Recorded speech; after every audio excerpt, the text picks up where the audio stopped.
الحمد لله رب العالمين والصلاة والسلام على سيد الأنبياء والمرسلين أما بعد فأعوذ بالله من الشيطان الرجيم بسم الله الرحمن الرحيم. Recite after me. الصلاة والسلام عليك يا رسول الله. الصلاة والسلام عليك يا حبيب الله. الصلاة والسلام عليك يا نبي الله وعلى آلك وأصحابك يا نور الله. نويت سنة الاعتكاف. The Holy Prophet sallallahu alaihi wasallam, once he was sitting on the mimbar sharif, and that specific mimbar had 3 steps. And when he took the first step, he said to himself, may he be destroyed. When he took the second step, he said again, may he be destroyed. And then on the third step, he said once again, may he be destroyed. The companions asked, Ya Rasulullah sallallahu alayhi wasallam, that may who be destroyed? The Prophet sallallahu alayhi wasallam replies that, O companions, right now when I took the first step on the mimbar, Jibreel alayhi salam said to me, and he made this statement. What did Jibreel alayhi salam say? Jibreel alayhi salam said that that person whose parents become old and are still displeased with him. So when Jibreel alayhi salam said this, I said, may he be destroyed. That was on the first step. The second step, Jibreel alayhi salam said that that person upon whom Ramadan comes, Ramadan leaves, and is still not forgiven. Prophet ﷺ said, may he be destroyed. And the third time when the Prophet ﷺ, the third step that he took, Jibreel alayhi salam said, upon that person whom your name is recited upon, and he doesn't read the Durood Sharif. That person, your name is recited upon him, and he doesn't read the Durood Sharif, the Prophet ﷺ said, may he be destroyed as well. And this is the most important one, the one when Prophet Muhammad sallallahu alayhi wasallam's name is read as a Muslim, we must read Durood Sharif. When someone says Muhammad, naturally we should say sallallahu alayhi wasallam, even if we were asleep. We were unconscious. Someone said Muhammad, it should be on our tongue, sallallahu alayhi wasallam. In Lahore, some man passed away. He used to read 10,000 Durood Sharif a day. He passed away. And because his lips were naturally, they were always read Durood Sharif. His entire life, his lips were reading Durood Sharif. And when he died, when they carried his body to the graveyard, his lips were moving, still reading Durood Sharif. Why? Because he read Durood Sharif all his life. His lips were used to it. Even when he died, his lips were used to it. That's where the share comes from. Mera lasha bhi kahega as-salatu was-salam. That even my corpse will scream as-salatu was-salam. We will read Durood Sharif. But now we're in the month of Ramadan. The month has come. The month has gone. And who would be destroyed? That person, the month comes upon, the month leaves, Allah has still not forgiven him. Prophet ﷺ said, let him be destroyed. That person upon Ramadan comes, and how do you figure out whether you are forgiven or not? Inshallah, I'll come to in a moment's time. But first, understand the importance of Ramadan. A month that comes is supposed to strengthen our iman. It's supposed to make us more spiritual, more stronger. However, Ramadan comes, Ramadan leaves, But Muslim is exactly the same he was one night before Ramadan had started. On Eid day, Muslim is possibly worse on Eid day than he was one day before Ramadan started. So has Ramadan benefited that person or not? Or is he coming into this category of those that are being destroyed? Allah Azza wa Jalla forgives millions of people at the time of Ifthari. Millions. Is that person being forgiven? Is that now the question is, a person might think to himself that, yeah, I read namaz, I fast, I read my Taraweeh, I read my Quran, I do everything that I am supposed to do, I must be forgiven. It's guaranteed forgiveness. You know? Those people that don't read namaz, don't fast, they say to themselves that, look, what do I do wrong? Yeah, I always give charity, I smile at people, I'm good to my parents. But they say to themselves that I don't do any sins. There's nothing for me to be forgiven for. A practicing person, me and you, we read our namaz, we fast, we do everything we are supposed to do, we please our parents, we do umrah, we do itikaf. We say to ourselves, yeah, I must be forgiven. How do you know? Me and you, we don't know until we die. So how can we, even be satisfied that we are forgiven in this month? And how can we be satisfied and how can we sit back and relax knowing that what if we are not forgiven? This month is a month where people who are supposed to go to the fire of hell, they are relieved from the fire of hell. How do you know that you are relieved from the fire of hell or not? We don't know. It's not guaranteed. We have hope, trust, and we believe in Allah's mercy, but still we're not guaranteed that.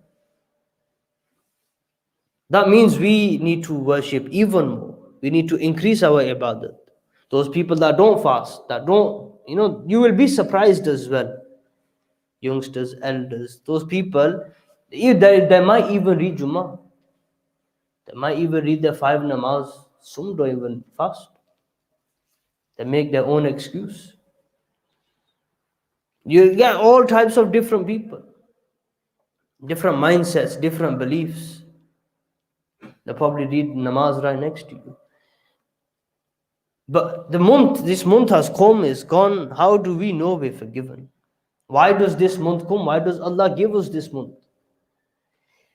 You see, this month is, if you understand the idea of this month, is amazing. Allah gives us 30 days to get rid of any bad habits.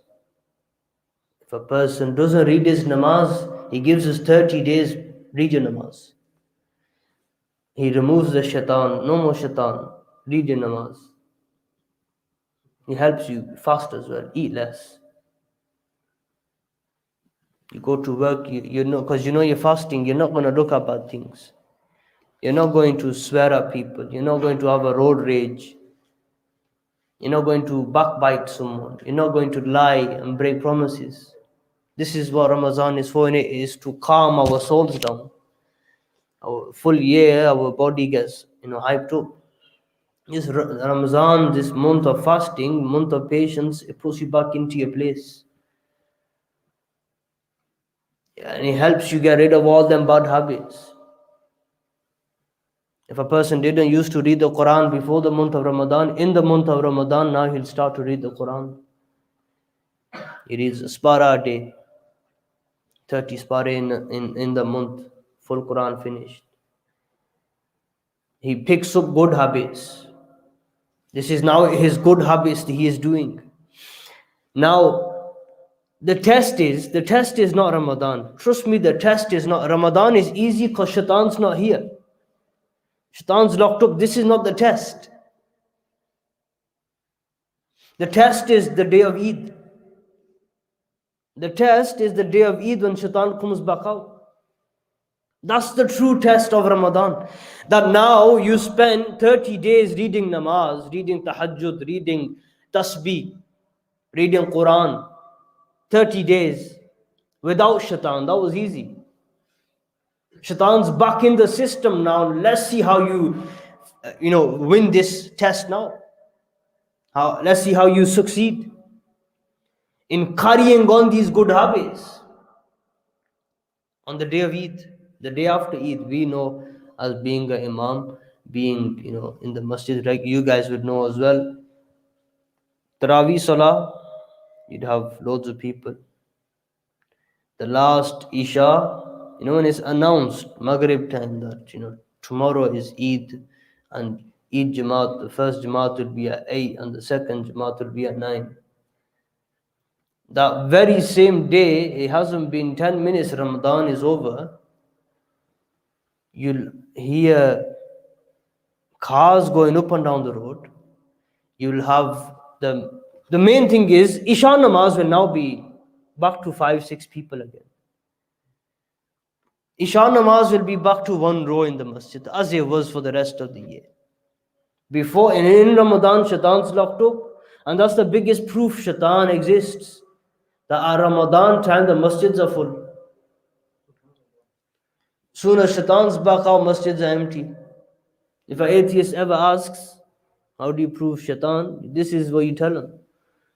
Now come to masjid in Ramzan time. You'll see shaitan does exist. Because he's locked up. Come in any other time, come on Eid day, Zohar namaz, you'll find one row again. So that's the true test. And a successful Ramadan is where them things that you've done for 30 days, on the first day after Eid day, you carry on doing the azhar.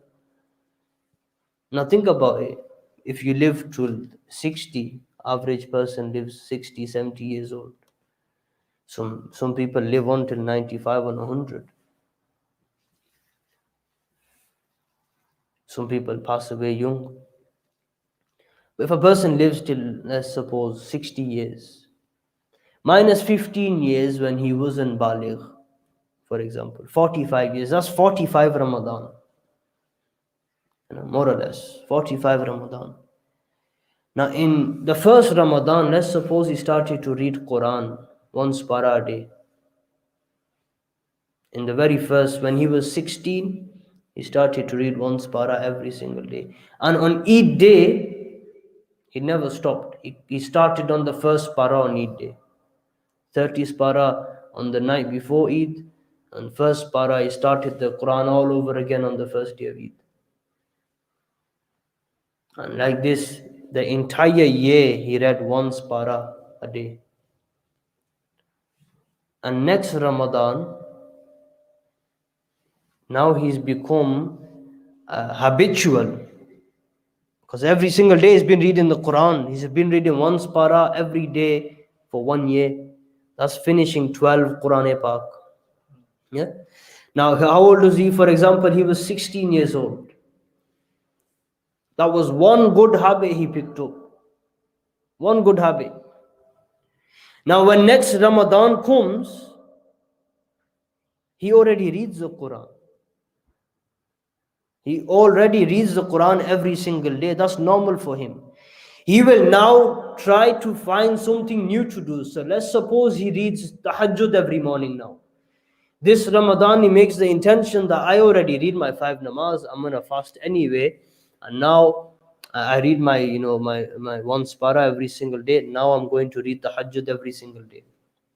And now let's suppose after Eid day, he carries on reading tahajjud namaz. That's 2 years. One Ramadan gave him the Quran, second Ramadan gave him tahajjud. Now let's suppose 5 Ramadans later, this person, he reads Quran, he reads tahajjud, he fasts, nafal fasts as well.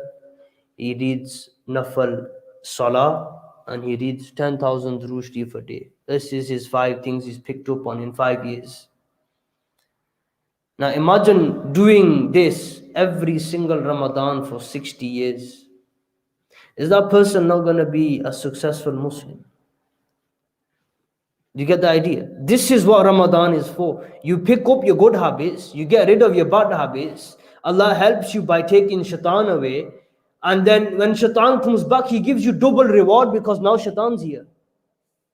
This is the mercy of Allah. Now, how do you find out if your Ramadan is successful? That's the question. How are you going to figure that out? Simple answer.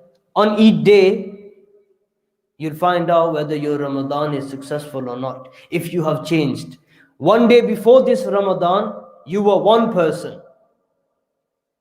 On Eid day, you're going to be another person. That will be your answer. Has Ramadan changed me? That's the question. Has Ramadan changed me? And you'll find out on Eid day and that week, 1 week after Eid. Has Ramadan changed me or not? Will I carry on my old habits? Will I pick up new habits? Will I read my Quran and will I carry on keeping nafal fasts? Fasting on Monday is sunnat, for example. Will I carry on doing this? Reading namaz with jamaat, wajib for many people. Will I carry on doing this? It's a question. That's how you will find out whether your Ramadan is successful. And as a Muslim, we should always, these moments that we have, we should cherish them. We should make the most out of these moments.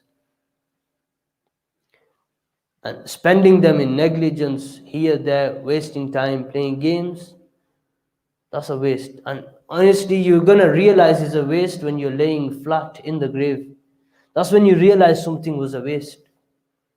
Anyways, this month is a month of the Quran. That was one part. Ramadan, the blessings of Ramadan. And there's still 3 days left, 4 days. Thus, it's still, there's still time to earn a lot of reward. Layla-Tul-Qadr is here. This Layla-Tul-Qadr is better than 1,000 months, thousands of months. What you do in one Layla-Tul-Qadr, many people don't do in their entire life. The Quran descended in Layla-Tul-Qadr. The Quran descended in Layla-Tul-Qadr. From the Lawh al-Mahfuz to the first sky. Jibreel alayhi Islam used to bring it from the first sky to the Prophet. This is a night of power. And Allah Azza, in the previous nations they would live, I think Adam alayhi Islam lived for 960 years. Nuh alayhi Islam 1640 years. That's a long age. And imagine how much worship you could do in that time. 1640 years. That's a long age, isn't it? Now jinns live that long. Imagine humans living that long. In 60 years, you could do so much. Imagine times 10. Now imagine the worship that person could do. The worship that person can do who lives for 1,000 years. Now compare it to us. We'd be lucky if we get to 50, 60. Past 50, then you got one leg in your grave already. Now Allah has blessed us because now Allah has given certain nights in the Islamic calendar where we could do more good deeds than a person who lives for thousands of years. But we make the most of that as well? That's another blessing Allah has given us. This month of the Quran, this entire month is the month of the Quran. Allah has given us this month because the Quran was revealed in this month. And now to respect this month, to honor this month, we fast in this month. That's how we honor the Quran or Ramadan. Do we read the Quran? That's the question. I'm going to tell you one story and then inshallah I'll end on that. The Quran, a person who reads the Quran, when he reads the Quran, on top of his house, there's a light. Allah makes a light, a nur, a piece of nur emerges, radiates from the roof of his house. And the angels of the skies, they use this to get around. They use this light to move around the skies. They use it as coordinates, you could say. And birds use it as well. Sometimes, people might ask, how do birds know how to get from Scotland to London? How do they know the direction? It's because of this noor on top of the houses. If a person reads the Quran, Muslims, they have noors on top of their homes. We can't see it, birds and angels can see it. And they use this to navigate towards the skies. And now, a person who reads the Quran, if he dies, that noor finishes from his house. That light goes away. It used to be on the roof of his house, now it's not there anymore. So the bird that's flying past, when he or she, the bird realizes that there's no noor on top of the house, the bird realizes, or the angel realizes, that he's died. He's died. So the bird and the angels, they make dua, Ya Allah, forgive his sins. Convert his bad deeds into good deeds. All the angels make this dua. Now listen, this story is amazing. This is not even the start of the story. That person who would read the Quran, think about it, when you die, what happens? You wash the person, you give him ghusl, you give him kafan, his shrouds, you put him into a coffin. Imagine that, just think about it for a moment. Being washed is not something easy. One moment ago, you were eating, drinking, sleeping, laughing, having fun, and now someone's washing you. Imagine how you would feel. Now, whilst that person is being washed, this man, this young boy, made out of noor, comes and sits next to him. And just sits there, smiles at the dead person. And after his ghusl has been given, they put his shroud on him, they go to the where they do his janazah. And this person, this Nurani creature, he stood there, he's doing the janazah as well. Beautiful young Nurani creature thing. But that dead person doesn't know who he is or what he is. They do his janazah, he's there, they go to bury him. This person's there as well. Who is he? Mysterious. Once they bury him, everyone goes home. This creature comes inside the grave. Bright, he lights up the grave. And he just stares at him. He stares at the dead person. Imagine that. Staring at the dead person. Dead person doesn't know who he is. All of a sudden, Munkar and Nakir, them angels that come and ask questions in your grave. Ma rabbuka ma dinuka ma kunta taqulu fi haqqi hadha rajul. They come into that man's grave. And this Nurani creature, he stops them. He says, come in, but stay there, don't come any closer. Don't come close to this dead person. Munkar and Nakir, they say, look, we've been sent by Allah, we go into graves, we scare the person and we ask him 3 questions and we leave. He says, no, not this person. He's a special person. Munkar and Nakir said, look, we've got some questions to ask. Let us ask him. They said, look, stand there, ask the questions, then you could go. But don't come closer. What Munkar and Nakir normally do, they come up to you, they tear into your grave, scare the life out of you, then they ask you questions. But this person who reads the Quran, this person in his grave, he stops them. He helps him out.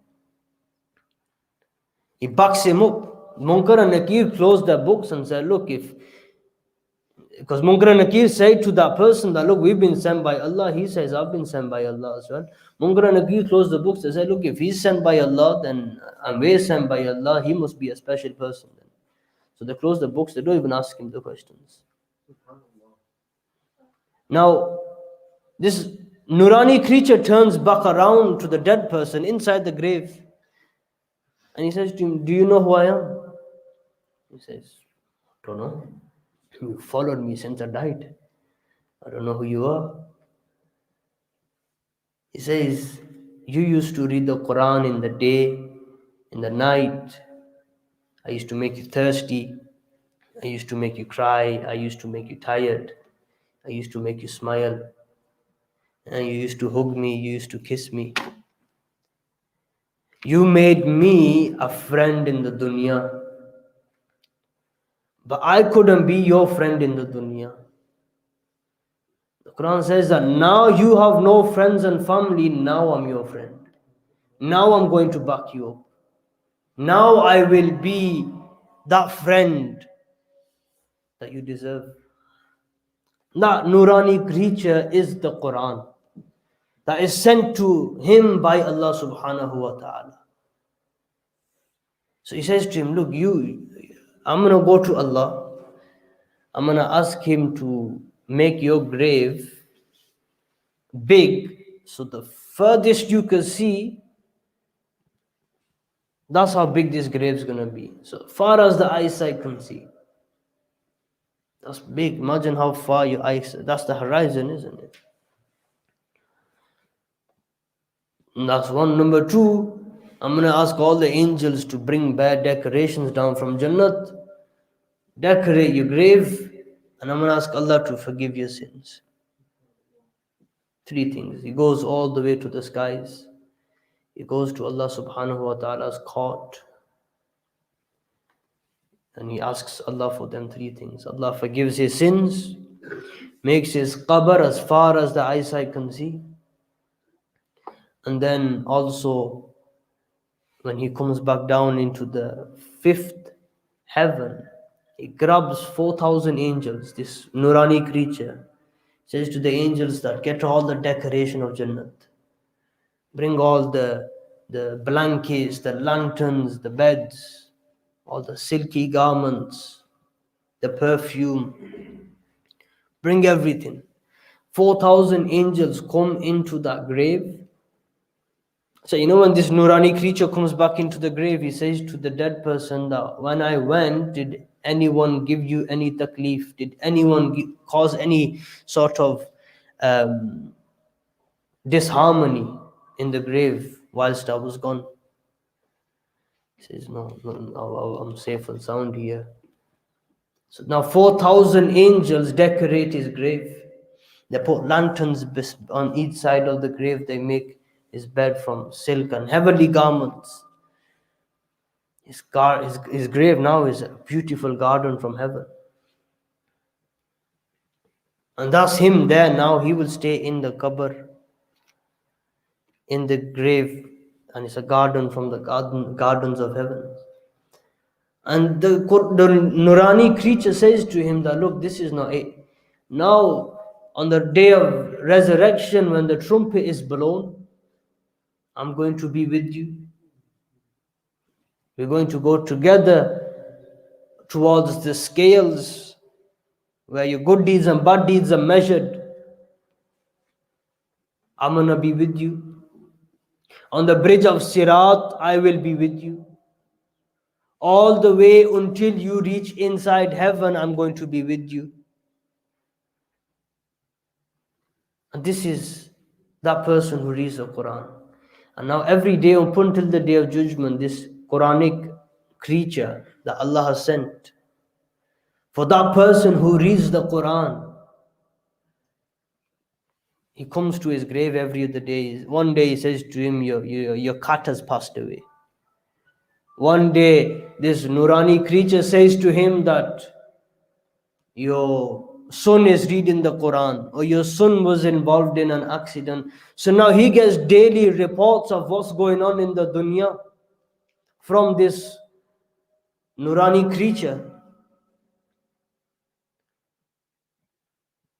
That's what you call a true blessing. Imagine that. That's what you call a true friend. A true friend is this Quranic creature that comes into your grave and helps you out. And this is why we honor this month, because the Quran was revealed in this month. We respect this month for that reason. That's why we fast in this month. That's one, the Quran. But how many of us, it's not even just reading the Quran, how many of us actually understand this? How many of us actually know any sort of depth of the Quran? If, for example, if the Queen wrote you a letter, but the letter's in Chinese, for example, you're going to try and learn Chinese, bits and bobs, because you want to know what the Queen has wrote to you directly. Allah has sent the Quran in Arabic. And as a Muslim, if your creator, someone who's created you, the one who's created you, the most powerful, the one who makes kings into kings, if he has given you a book, said, here, read this, you'll get 10 good deeds for each letter you read. That's just the start of it. And we still don't read that book, we still do not even learn Arabic. That's sad, isn't it? Even the Arabic we read in our salah, if we do not even know that, that's sad, isn't it? When we read Surah Fatiha, the way we converse with Allah subhanahu wa ta'ala, Surah Fatiha is part of the Quran. Some people ask, how do you concentrate in salah? The answer is, learn what you are reading in salah. Simple answer. Learn what you're saying. You concentrate. Simple. But for the youngsters here, for the elders, learning the Quran, this is part of our Muslim life, education, Islamic education. And Islamic education is that thing that makes a Muslim, a true Muslim, if he's got Islamic education. A Muslim with no Islamic education is not the strong Muslim. He has to have education. That's what Muslim is. A powerful Muslim is someone with education. You will never find a Muslim that is uneducated Islamically. That's a strong Muslim. You will never find a wali, a peer, a saint that's not a scholar, that's not, doesn't have Islamic knowledge. You won't find that. For the youngsters here and the elders, look, Dawud Islami offers alim course part-time, offers alim course full-time. Part-time for the ones that are under 18, full-time for the ones over 16. 5 days a week, free of charge. Burnley, and not even far from you. I've come from Rochdale to here. Took me, I shouldn't say, 25 minutes. It's not that far. These countryside roads, they're nice to drive on as well.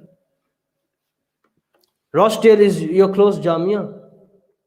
One of your closest. I don't know how close Blackburn is from here. But sign up to one of these Layla-Tul Madinahs, put your application in, and start an alim course. And then see how it changes your life. Then see the spirituality you have.